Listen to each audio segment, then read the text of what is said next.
സുഹൃത്തുക്കളെ, ഞാൻ എൻ്റെ കുട്ടി ഇന്ന് അമ്പലത്തിൽ വന്നതാണ്. അപ്പോൾ ഞങ്ങൾ വൈക്കത്തൂർ വളാഞ്ചേരി വൈക്കത്തൂർ മഹാശിവക്ഷേത്രമാണ്, ദേവസ്വത്തിൽപ്പെട്ട അമ്പലമാണ്. അപ്പോൾ അമ്പലത്തിൽ കുറച്ച് വഴിപാടൊക്കെ ചെയ്യേണ്ടായിരുന്നു. അപ്പോൾ അതിനുവേണ്ടി വന്നതാണ്. അപ്പോൾ ഞങ്ങൾ മഴയൊന്നും കാര്യമാക്കാതെ ഞങ്ങൾ ഈ ഇത്ര വെള്ളത്തിൽ കൂടെ ഞങ്ങൾ അവിടെ ഭഗവാനെ തൊഴാൻ വേണ്ടി പോവുക. അപ്പോൾ എൻ്റെയൊക്കെ വിശ്വാസം, നമ്മൾ കഷ്ടപ്പെട്ടിങ്ങനെ വെള്ളത്തിൽ കൂടെ തൊഴുത് ചെയ്താൽ നമുക്ക് എന്ത് നല്ല ഗുണം കിട്ടുന്നതാണ്.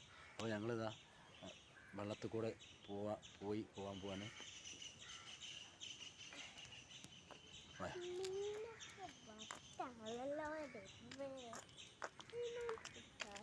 അമ്പലത്തിൽ പോകാൻ ഇതാ മൊത്തം വെള്ളമാണ്. ഇതാണ് അവിടുത്തെ അമ്പലക്കുളം. നേരെ വന്ന അമ്പലക്കുളം കാണാം. സൂപ്പർ അമ്പലക്കുളമാണ്. ഇതാ അടിപൊളി അമ്പലക്കുളം. ഇതാണ് നമ്മുടെ ഭഗവതി ഇരിക്കുന്ന സ്ഥലമാണിത്.